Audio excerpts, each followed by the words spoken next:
Welcome again to the channel, Life with Jennifer JM. You know, guess what? I am your girl, Auntie Jenny. Yes, I'm loving it. I'm loving it, loving it, loving it. Finally, the Prime Minister right back to the Honorable Mr. Mark Golding. And I did see some of the people that come talk. I all feel labor right where I say you have to bow to Andrew. You see, say, and Mark now have to bow to Andrew, Andrew bow to Mark. Andrew have to write back to Mark. Andrew knows that he can't do nothing without the opposition leader or the opposition agree. So him have to turn the boy and answer to Mark Golding. So on the labor right we are chatting fully. On not even understand. Civics needed back in the class. I think the leader of the opposition, yes, the Prime Minister is the party that made the decision. But there are certain decisions that cannot be made. That's how it is entrenched in our constitution. Without the opposition agree. And that was very nice because you know what? Andrew would have had this country the way he wanted. You see, when paid dear at the most expensive election run the other day in order for him to stay in power. So what about him have a match? Anyway, I'm going to read the letter that he sent to Mr. Mark Golding. I can't see them I find right now though. Thank you for your reply to my letter of September 30, 2025. Boy, if finally see people I can hardly see it now. Inviting you to meet with the Honorable Delroy Chuck QC for essential. Then I make this a letter so fine. Hold on. Prime Minister Andrew Holness has invited opposition leader Mark Golding to resume Vale Royal talks on constitutional reform. The invitation is contained in a letter sent to Mr. Golding on Friday. It's the latest ongoing impasse between the two political leaders over the reform of the country's supreme law. Listen to this. The Prime Minister was courteous but firm. He told the opposition leader that his government has a direct mandate from the Jamaican people to prioritize transforming the country into a republic. Dr. Holness told Mark Golding that his administration made a commitment to the Jamaican people when prosecuting the case on constitutional reform in the run-up to the September 3 general election.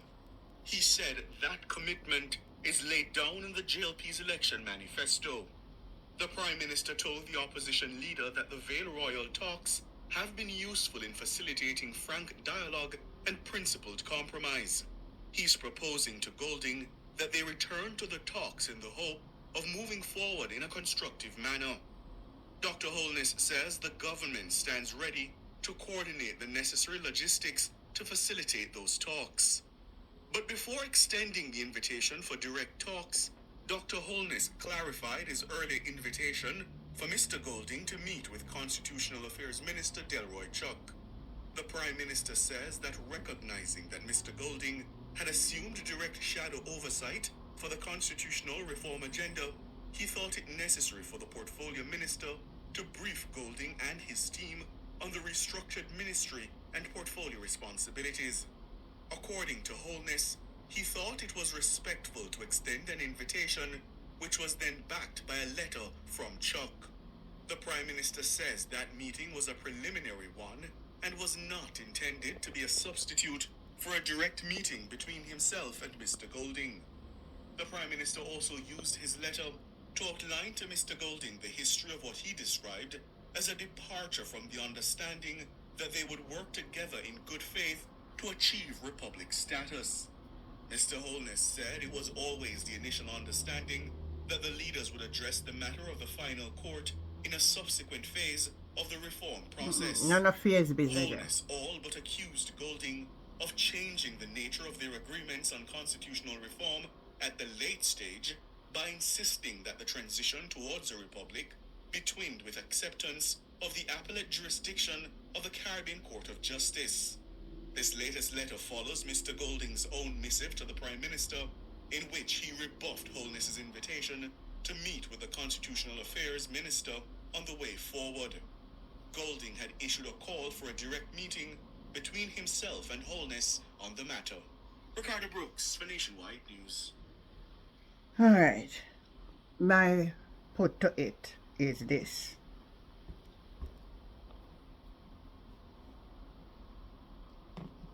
Mr. Golding, when you have a chance to sit down with Mr. Holness, if the Republic of Jamaica can done in a one phase, everything together, and we totally and piece of something, don't agree. Don't agree to any piece of legislation for change Jamaica. Because that would be detrimental to the country. I hear talk about the country voting back was a mandate. Which mandate for who? And which people? Mr. Golding, if Andrew Holness don't want to put into legislation impeachment for parliamentarians who find in breach of the Integrity Commission Act, can disclose them riches, if that can be a part of it, no argument about it. Right? Impeachment and time limit for Prime Minister must be also. Time limit, term limit for each leader, so that corruption, because the longer they stay, the more corrupt them get. Because them know how more to manipulate the system. So there's a lot of things other than the final quote. If we can get where we want, we the people, everything that is done, we don't want to stay up in the parliament alone and make decisions for us. We believe that we the people have a right to make choices. Remember, you know, this is going to be like when Manley and Buster sit down and both them do all kind of madness and all now. See, we still part of the monarchy. When we got independence, everything should have changed. And if now we're going to go Republican, every single thing must change. We don't want to still a whole land on the monarchy. So, Mr. Golding, I know you're smart. And I know you're not afraid of Brogard for tell him what you think. And if so be it, right now, turning Jamaica into a Republican is not even what we want right now. We want to dress up a country. The patrol them I get from bad to worse. The hospital I get from bad to worse. Everything I get from bad to worse. Crime starts spiral out. People are mad out. And every time for them, we could think about the people of the country, we are mad out. Instead of that, talk about turn Republic because he wants suit on the owner for settle. And Mr. Golding, also for the president must be chosen by the people of Jamaica. And if them no want to agree to that, no Republic, sir. No Republic. This nonsense. So my viewers, my friend, and my subscriber, tell me one thing. And remember to like, share, and subscribe to the channel, Life with Jennifer JM. What we say? Any other no want for tech talk, we not techno talk. We not bow. If a republic we're going to have, a full republic. And no piece of republic. Catch you the next time.